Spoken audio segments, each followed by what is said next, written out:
هم مصطلحاتو او د معلوماتو په باره کې هغه مصطلحات چې هغه د قرآن کریم د تفسیر په دوران کې ستا مخې له راتلی شي په کتاب کې یا ته د یو عالم نه واورې نو چې ستا ذهن کې دا یي چې د عالم اشاره څه کوي. ګوره په هر ځای کې تفصیل نه کیږي، هر ځای کې به ته تفصیل د هرې خبرې نه بیانېږي چې یاره دې خبرې دا مطلب دی، دې دا مطلب دی، په مخه څوک دا نه بیانوي. دا یو پیر یاد شي بیا یو مستوی د علم، لکه اوس تا ته پته دی چې یاره دا ما ته مخامخ چې کوم طالب علم ناست دی دې دغه ابتدایي مستوا نه وتی دی د علم، د اوس مخکې تللی تقدم یې کړی دی، نو ته به بیا هغه مصطلحات د هغې وضاحتونه نه کوې بلکې هغه شان الفاظ به وې او ستا ذهن کې به دی چې ده ته به معلوم وي، نو ته به تفصیل وضاحت نه کوې. دا چې سړی هر وخت د هرې خبرې وضاحتونه کوي او تفصیل بیانوي نو دا خو بیا مخکې تګ د سره نه کېږي. نو ځکه دا بعض ابتدایي اهم معلومات او مصطلحات چې دا کم سے کم یو طالب علم ته او هغه طالب علم ته چې هغه تفسیر د کلام الله زده کول غواړي چې هغه ته معلومي. یوه اصطلاح زما ذهن کې وه، بعض علما هغه استعمالي کتابونو کې هم استعمال کړې ده، بیانونو کې هم وی بدع التفاسیر. بدع التفاسیر، بدع دا خو جمع د بدعت ته البدعه، نو د تفاسیر بدعت څه دی؟ معنی هغه اقوال چې هغه بدعي اقوال دي او یا غلط دي. قرآن کریم د آیاتو تفسیر په داسې خبرو سره کول چې د هغې سره هیڅ دلیل نشتی، نه د نقل نه د عقل نه د لغت، نو دې ته ویل کېږي بدع التفاسیر. یو داسې هم ویل کېږي غرائب التفسیر، غرائب یعنی تفسیر کې هغه ناشنا خبرې، او زمخشري صاحب په الکشاف کې دا اصطلاح استعمال کړې ده ډېره، غرائب التفسیر. غرائب ناشنا خبرې سړی چې پکې سوچ وکړي په دې د کوم ځای نه دی بیانې. لکه ګوره بعض علما چې مثال پرې درکړو چې خبره واضحه شي، سوره بقره کې آیت الکرسي کې الله وی وسع کرسیه السماوات والارض،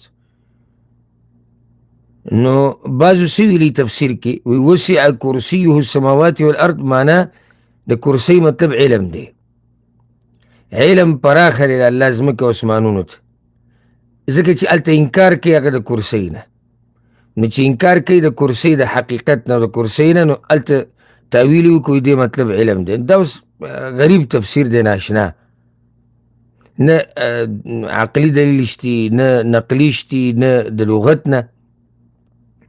دغه شان الله قرآن کوي واوحى ربک الى النحل، او ستا رب وښوده دا خبره، یعنی وحی کول مچۍ ته، مچۍ ته الله داسې وحی نه ده کړی چې جبریل علیه السلام یې رالیږلی، دا خبره ورته ښوولې ده چې ته به دا کار کې ته به دا کوې. سورة النحل په تفسیر کې به راشي. نو بعض شیعګان روافظ د دې تفسیر داسې کوي وایي د دې نحل نه مراد علي رضی الله عنه دی، نو یا الله علي رضی الله عنه ته وحی کړی دا نحل وي دا علي دی. نو اوس مچۍ النحل خو په عربۍ ژبه کې معلوم دی چې دا مچۍ د ګبین مچۍ ته ویلی کېږي، وایي دلته مراد چې هغه علي رضی الله عنه دی. دې ته غرایب التفسیر ویلی کېږي، بدع التفاسیر ورته ویلی کېږي. او یو عالم دی الشیخ عبدالله یا عبدالله الغماری، هغه دقه شان بعض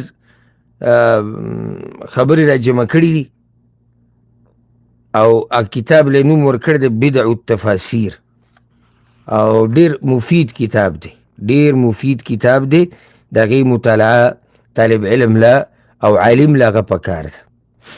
یو بله اصطلاح او معلومات هم دي، یو فایده هم ده، یو بساتین القرآن ورته ویلی کېږي، بساتین القرآن، د قرآن باغونه یا د قرآن باغچې. دا 15 سورتونه دي قرآن کریم کې، 15 سورتونه دي چې هغې ته بساتین القرآن ویلی کېږي، د قرآن باغچې، او هغه 15 سورتونه چې د الف لام را نه شروع کېږي.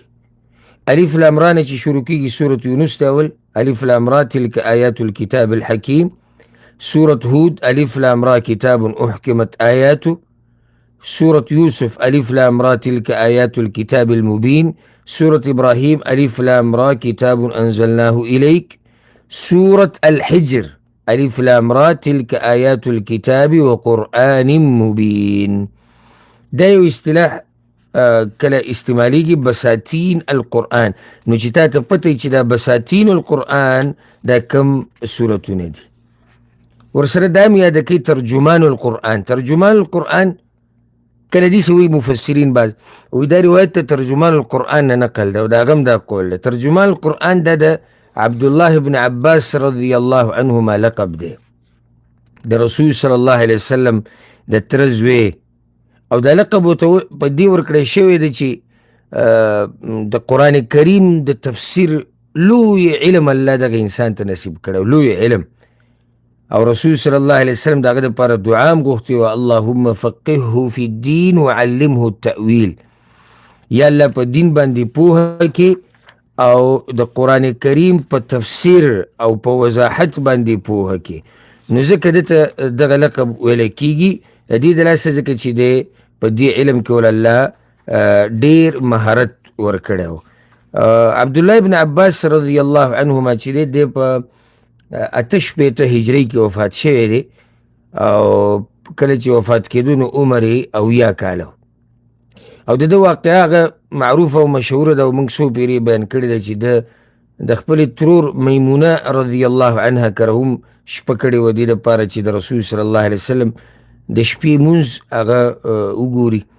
او دغه شان عمر بن خطاب رضی الله عنه به دی د مشرانو صحابه کرامو په منځ کې کېنو چې کله به څه مسله راله او مشوره به یې کوله، نو مشران صحابه کرام چې هغه به بدریانو د بدر په غزا کې به شریک شي و د هغوی په منځ کې عبدالله بن عباس به هم کېنو. نو بیا چې د هغه نه تپوس وکړو چې دا دومره علم تا څنګه زده کړی دی؟ نو هغه وي بلسان سؤول و قلب عقول. دا ما زده کړی دی په د دې د لاسه چې زه تپوسونه ډېر کوم، او بل دا چې الله راله داسې زړه راکړی دی چې کې عقل دی، سوچ او فکر پې کومه. نو کم طالب علم چې تپوسونه ډېر کوي دی په خبر باندې پوه وي ځکه تپوسونه ډېر کوي. او دا چې هسې راځي او ځي او دته چېرته هم مسله نه راپېښېږي د استاذ په دې خبرو کې، چېرته هم د ده زړه ته اشکال نه راځي، چېرته هم دته مسله نه راځي.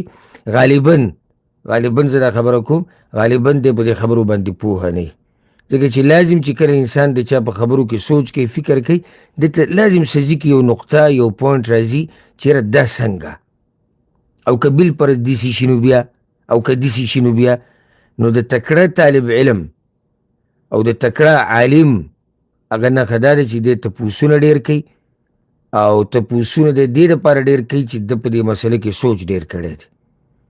او دا اوس عجیبه خبره ده چې یو سړی دی عالم درسونه واوري او بیانات واوري او وضاحتونه او د هغه مؤلفات وګوري کوم چې هغه لیکل کړي او د دې ذهن ته دې سوال نه راځي، دا زه نه منم.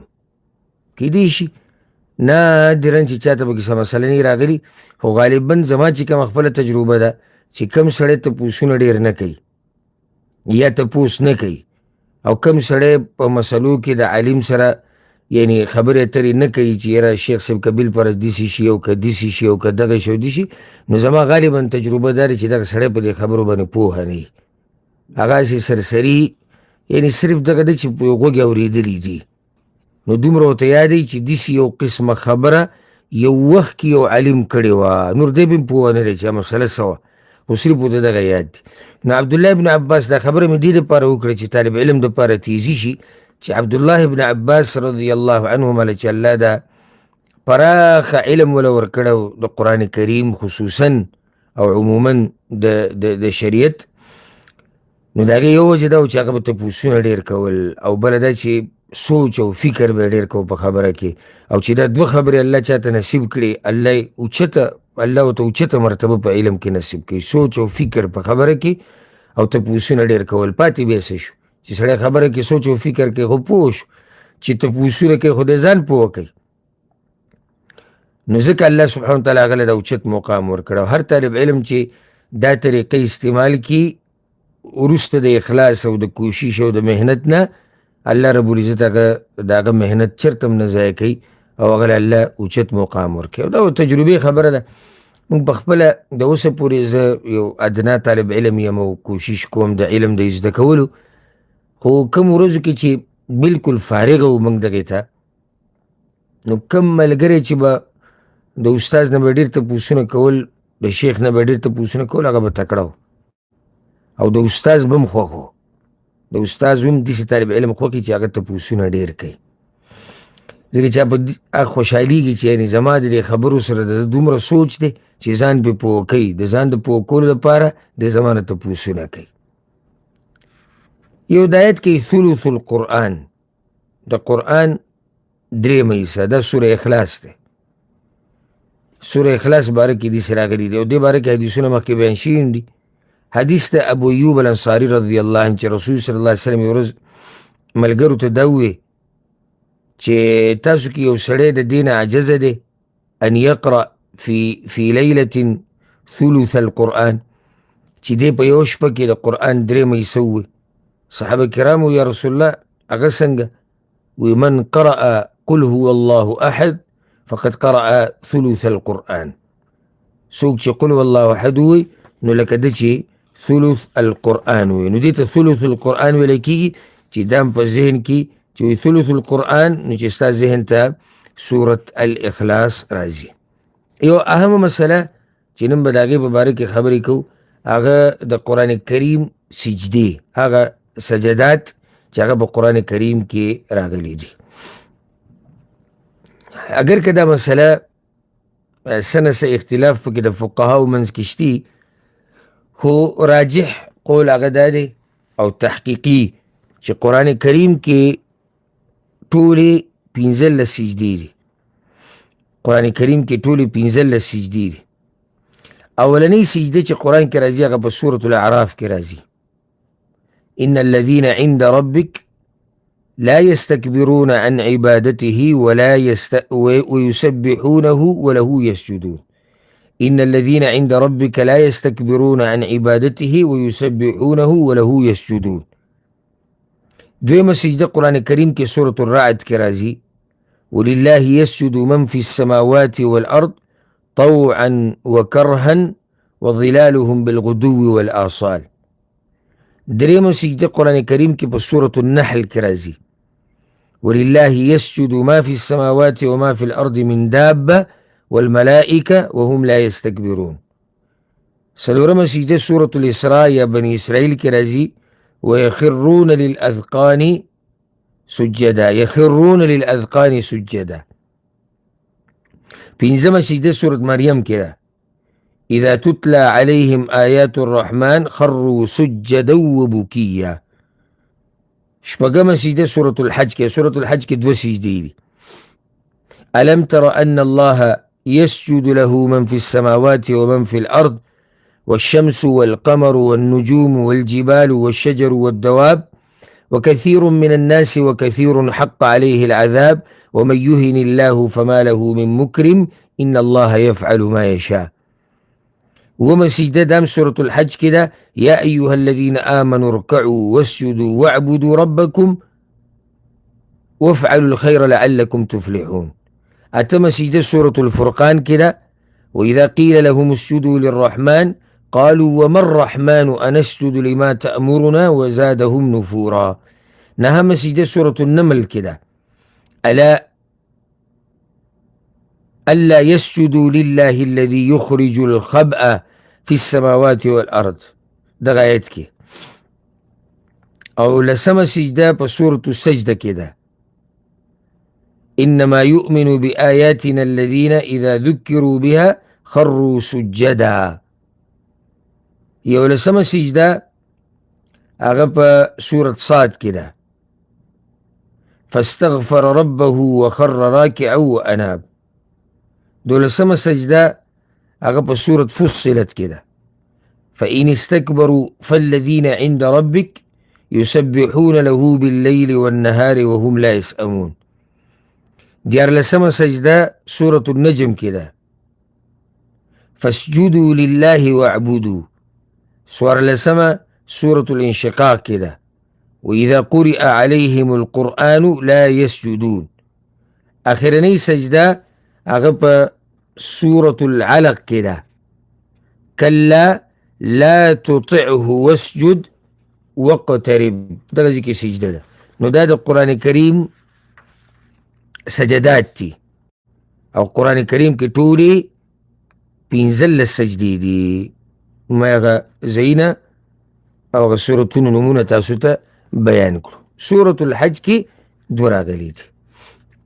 یو بله اصطلاح هغه آیت کې قرآن باره کې ویل کېږي، بعضو آیتونو باره کې چې دا صیفي آیت دی، او پرون تفسیر کې داسې یو آیت موږ ذکر کو الصیفي. نو زما ذهن ته راغلی چې دا به دې ملګرو ته به بیان کو. الصیفي وهو ما نزل من القرآن صیفا، هو ما نزل من القرآن صیفا. کم آیتونه چې د ووري په ورځو کې نازل شوي، نو هغې ته هغه آیت ویل کېږي چې وایي دا صیفي آیت دی. صیفي معنی د صیف په موسم کې، د ووري په موسم کې نازل شوي دي. یو بل اصطلاح طبقات المفسرین. طبقات المفسرین معنی طبقات المفسرین دا دی. طبقات المفسرین یعنی دا مفسرین چې کوم دی علما، دوی په دغه ترتیب سره جمع کول، لکه طبقه د صحابه کرامو، بیا په هغې پسې طبقه د تابعینو راځي، بیا په هغې پسې د تبع تابعینو راځي، او بیا داسې. نو دې ته وایي طبقات المفسرین، مرتبې د مفسرینو. نو شروع اولنۍ طبقه هغه د صحابه کرامو، بیا تابعینو، او داسې پسې راځه. نو کله سړی چې کله د قرآن کریم تفسیر کوي، نو په هغې کې راشي چې یاره دا عالم چې کوم دی، دا مفسر دی په پلانۍ طبقه کې دی. نو چې ستا ذهن کې چې دا طبقات المفسرین د دې څه معنی ده او فایده څه ده؟ فایده پکې دا دی چې سړي ته پته ولګي، سړي ته پته ولګي چې یعنی دا مفسر د دغه زمانې دی، دې طبقې دی. نو بیا دې خبره کې سوچ پکار چې دی به دا خبره د کوم ځای نه اخیستي، د ده دا خبره به حجتي او که نه وی. ځکه چې موږ د اصول التفسیر درسونه چې کله اوله کې شروع کړو، نو په هغه اولني یو څو درسونو کې دا مسله راغلې وه چې د صحابه کرامو قول حجت دی که نه دی په تفسیر کې، د تابعینو قول حجت دی که نه دی په تفسیر کې. نو دا به ته هله ګوري چې کله تا ته طبقات معلومي، چې او یاره دا مفسر په پلانۍ طبقه کې دی، په کومه طبقه کې؟ د تابعینو طبقه کې. نو دې مسلې له راشه چې آیا د تابعینو قول هغه په تفسیر کې حجت دی که نه دی، دا په طبقه د صحابه کرامو کې دی. نو تا ته به دغه علم د وینا مرتبه هم معلومه شي، ځکه چې د ټولو علماو د وینا شان یو شان نه دی. یو علم په طبقه د صحابه کرامو کې دی، د هغه خبره، او د یو عالم چې هغه په 10مه پیړۍ کې دی، یعنی 900 هجرۍ نه بعد دی، د دې دواړو خبر یو شان خو نشي کېدی. یا یو عالم په طبقه د تابعینو کې د هغه تفسیر کړی د الله د کلام، یو عالم په معاصرینو کې دی، لازم فرق شتي.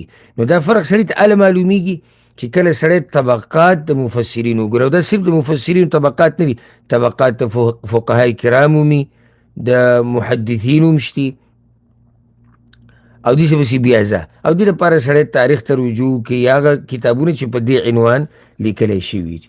یو بله اصطلاح ډېره استعمالیږي، العبادله. العبادله العبادله چې وویلی شي، د دې نه مراد هغه صحابه کرام دي چې د هغوی نوم عبدالله دی. نو کله داسې ووایي یو عالم په کتاب کې یا په بیان کې، وایي دا خبره د عبادله نوم نقل ده. العبادله چې ستا ذهن کې د عبادله څوک دي؟ هغه صحابه کرام چې د هغوی نوم عبدالله دی. او د کوم چې العبادله ویلی شي، نو کوم صحابه کرام ته مراد دي؟ یو دی عبدالله بن عباس، دویم دی عبدالله بن عمر، دریم دی عبدالله بن الزبیر، څلورم دی عبدالله بن عمرو بن العاص. نو چې کله ویلی شي هذا قول العبادله من الصحابه، یا هذا فعل العبادله من الصحابه، نو دینه به مراد دا صحابه کرامي. یو سوال ذهن ته راځي چې عبدالله بن مسعود کوم دی؟ هغه هم عبدالله نوم دی، نو هغه ولې دې عبادله وکړي؟ نه راځي هغه د دې د لاسه چې هغه د دوی نه مخکې مړ دی. نو دا عبادله مراد دی، عبدالله بن عباس، عبدالله بن عمر، عبدالله بن الزبیر، او عبدالله بن عمرو بن العاص، رضي الله عنهم اجمعین. دغه دا راتلی شي ستا مخې ته کتاب کې عالم وی هذا قول العبادله، هذا فعل العبادله، د عبادله هم دا قولو، د عبادله هم دا فعلو. نو چې تا ته پته وي چې یاره د عبادله دا څوک دي او د دې نه مراد هغه کم کسان دي چې هغه تا ته معلومي. یو اصطلاح استعمالیږي غریب القرآن. غریب القرآن دا هغه قرآني کلمات دي چې د بعضو خلکو په مخ کې هغه ناشنا دي. لکه بعض علماء تعریف داسې کوي التي تبدو عند بعض الناس غریبه. بعضو خلکو ته ناشنا ښکاري. او ناشنا ولي؟ وایي ځکه چې قلیلة الاستعمال د دې کلماتو استعمال په دغه معاشره کې په دغه قوم کې یا د دې سړي په ژوند کې هغه کم دی. نو دته دا کلمه قرآني دا دته ناشنا ښکاري.